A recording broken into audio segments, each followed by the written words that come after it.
সুপ্রিয় শিক্ষার্থীবৃন্দ, আসসালামু আলাইকুম সবাইকে। প্রতিদিনের মতো আজকেও আমি তোমাদের সামনে হাজির হলাম। আজকে তোমাদের জন্য ইনট্যাঞ্জিবল অ্যাসেটস যে চ্যাপ্টারটা আছে সেখান থেকে একটা বেসিক ক্লাস এবং সাজেশন 1 নিয়ে হাজির হলাম।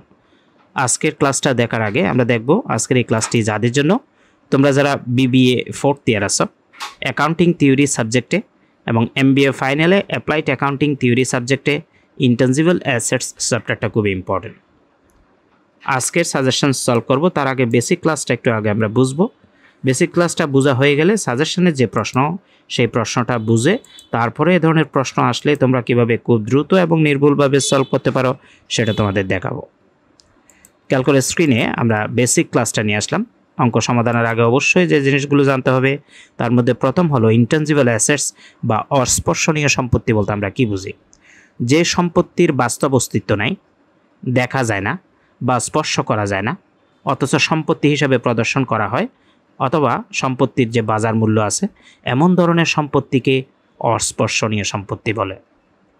এ ধরনের সম্পত্তিগুলো হলো যেমন সুনাম বা গৌরিল যেটাকে আমরা বলি, মুদ্রণ সত্ত্ব কপিরাইট, প্যাটার্ন সত্ত্ব যেটাকে প্যাটার্ন রাইট বলা হয়, ব্যবসায়িক চিহ্ন যেটাকে ট্রেডমার্ক বলা হয়, ফ্র্যাঞ্চাইজিস নামে উল্লেখ করা হয়।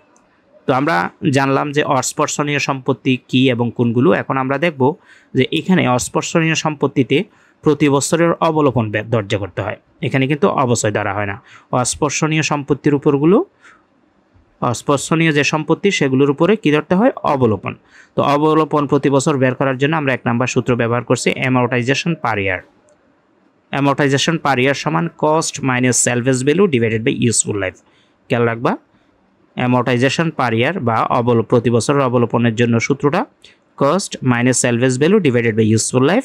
2 নম্বর হলো অ্যাকুমুলেটেড অ্যামর্টাইজেশন, অর্থাৎ পুঞ্জীভূত অবস্থায় বের করার সূত্র হলো আমরা 1 নম্বরে যে অ্যামর্টাইজেশন পার ইয়ার বের করছি সেটাকে টোটাল ইয়ার এক্সপায়ার দিয়ে গুণ দিলেই আমরা অ্যাকুমুলেটেড অ্যামর্টাইজেশন পেয়ে যাব। তো আমরা বেসিক ক্লাস থেকে জানলাম যে অস্পর্শনীয় সম্পত্তি কাকে বলে, কোনগুলো, এবং সেগুলোর উপর কিভাবে অবলোপন বা পুঞ্জীভূত অবলোপন ধার্য করা হয়। এখন আমরা প্রশ্নটা দেখব সাজেশন 1-এর যে প্রশ্ন, আমরা সেই প্রশ্নটা নিয়ে আসলাম। আমরা প্রশ্নটার দিকে খেয়াল করি একটু সবাই। Surma corporation obtain a franchises from Sonia Incorporation for a cash payment of টাকা 1 লাখ on April 1, 2020। অর্থাৎ সুরমা কর্পোরেশন সোনিয়া কর্পোরেশনের কাছ থেকে নগদ অর্থ প্রদানের জন্য একটি ফ্রাঞ্চাইজিস পেয়েছে 1 এপ্রিল 2020 সালে। মানে 1 লক্ষ টাকা দিয়ে 1 এপ্রিল 2020 সালে সুরমা কর্পোরেশন একটা ফ্রাঞ্চাইজি নিছে সোনিয়া কর্পোরেশন থেকে। The franchises grants Surma the right to sell certain product and services for a period of 8 years. এটার অর্থ হলো ফ্রাঞ্চাইজিস সুরমাকে 8 বছরের জন্য নির্দিষ্ট পণ্য এবং পরিষেবা বিক্রি করার অধিকার দেয়। অর্থাৎ এখানে সোনিয়া ইনকর্পোরেশন হলো ফ্রাঞ্চাইজিসের মালিক, তারা সুরমা কর্পোরেশনকে 8 বছরের জন্য একটা নির্দিষ্ট পণ্য বিক্রির অধিকার দিছে। এ হলো প্রশ্নের ইনফরমেশন। এরপরে করতে বলছে কি দেখো, prepare Surma April 1 journal entry, অর্থাৎ 1 এপ্রিলে সুরমার জার্নাল এন্ট্রি কীরকম হবে, অ্যান্ড ডিসেম্বর 31 অ্যাডজাস্টিং এন্ট্রি, এবং 31শে ডিসেম্বরে সমন্বয় জাবেদা কী হবে। তো আমরা শুরু করতেছি। উপরে সুরমা কর্পোরেশন জার্নাল এন্ট্রি লিখলাম, যেখানে জার্নালের ঘর আমরা যথারীতি যেরকম date, accounts, title and explanation, reference, debit টাকা, ক্রেডিট টাকা, অর্থাৎ সাধারণ জাবেদার যে ঘর হয় একই ঘর।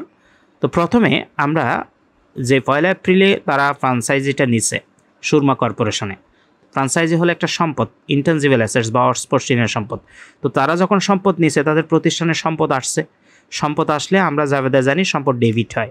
এই সম্পদ তারা অর্জন করতে গিয়ে 1 লক্ষ টাকা তাদের প্রতিষ্ঠান থেকে চলে গেছে, তার মানে ক্যাশ ক্রেডিট হবে। সেজন্য আমরা জাবেদার করে 2020 এপ্রিল 1 ফ্রাঞ্চাইজিস ডেবিট ক্যাশ ক্রেডিট। ফ্রাঞ্চাইজিস একটা সম্পদ, এই সম্পদ আসছে বলে এটা ডেবিট হয়েছে এবং এটার বিনিময়ে নগদ টাকা চলে গেছে, সেজন্য ক্যাশ ক্রেডিট হয়েছে। To record obtain franchises for cash, ব্যাখ্যাটা দিয়ে দিলাম। এবার 31শে ডিসেম্বরে যে অ্যাডজাস্টিং এন্ট্রি সেটা হলো এই সমন্বয়, মানে আমরা সমন্বয় জাবেদা দিব, ফ্রাঞ্চাইজিস যে সম্পদটা সেটার উপরে অবলোপন ধার্য করব, অ্যামর্টাইজেশন ধার্য করব। তো অ্যামর্টাইজেশন বা অবলোপন হলো একটা খরচ, সেজন্য ডিসেম্বর 31শে ফ্রাঞ্চাইজিস অ্যামর্টাইজেশন এক্সপেন্সেস ডেবিট করছি, কারণ এটা একটা খরচ। অবলোপন ধার্য করলে সম্পত্তির মূল্য হ্রাস পায়, সেজন্য ওই সম্পত্তিটা কমে, মূল্য পরিমাণ কমে যাবে বলে ফ্রাঞ্চাইজিস ক্রেডিট হবে। তাহলে আমরা অবলোপনের যাবে দেখি অবলোপন ডেবিট, উক্ত সম্পদ ক্রেডিট। তার মানে ফ্রাঞ্চাইজিস অ্যামোর্টাইজেশন এক্সপেন্সেস এটা খরচ বলে ডেবিট, এবং ফ্রাঞ্চাইজিস ক্রেডিট এটা সম্পদ হ্রাস পাইছে বলে। এখন আমরা দেখব যে আমরা টাকাটা কীভাবে ক্যালকুলেশন করছি। আমরা কিছুক্ষণ আগে যে অবলোপন ধার্যের জন্য কী বলছি, সম্পত্তির মূল্য থেকে ভগ্নাবশেষ মূল্য বাদ দিয়ে আয়ুষ্কাল দিয়ে ভাগ করতে হয়। তো এখানে ভগ্নাবশেষ মূল্য নাই, যা সম্পত্তির যে মূল্য আছে 1 লাখ, সেটাকে তার আয়ুষ্কাল বা পিরিয়ড 8 বছর দিয়ে ভাগ করলাম, ভাগ করে 1 দিয়ে গুণ করলাম, 1 বছরের অবলোপন আসবে। 1 লাখকে 8 দিয়ে ভাগ করে 1 দিয়ে গুণ করলে 1 বছরের অবলোপন পাবা। এখন এই 1 বছরের অবলোপনকে আমার তো এপ্রিল থেকেই শুরু, তাহলে এপ্রিল থেকে ডিসেম্বর 31 পর্যন্ত কয় মাস? 9 মাস। সেজন্য এই 1 লক্ষ টাকাকে 8 দিয়ে ভাগ করে 1 দিয়ে গুণ করে যে টাকা আসবে সেটাকে 12 মাস দিয়ে ভাগ করে 9 মাস দিয়ে গুণ করলে আমি এই 9 মাসের অর্থাৎ এপ্রিলের 1 তারিখ থেকে ডিসেম্বর 31 পর্যন্ত যে 9 মাস, সেই 9 মাসের অবলোপনের টাকা পেয়ে যাব 9375। ডেবিটও লিখবো, ক্রেডিটও লিখবো, ব্যাখ্যা দিয়ে দিব two record amortisation expenses during the period, অর্থাৎ এই সময়ের জন্য অবলোপন হিসাবভুক্ত হইল। তো এই ছিল আমাদের আজকের ক্লাস। আমাদের ক্লাসগুলো যদি তোমাদের ভালো লাগে থাকে অবশ্যই লাইক, কমেন্ট, শেয়ার করবা। চ্যানেলটাতে নতুন হয়ে থাকলে সাবস্ক্রাইব করে রাখবা। আর আমাদের ক্লাসটা যদি পেজে দেখে থাকো অবশ্যই ফলো দিয়ে রাখবা, যেন পরবর্তীতে যে কোনো ইম্পর্টেন্ট ক্লাস আপলোড দেওয়ার সাথে সাথে তোমার কাছে নোটিফিকেশন চলে যায়। সবার প্রতি শুভকামনা রইল। আসসালামু আলাইকুম ওয়া রাহমাতুল্লাহি ওয়া বারাকাতুহু।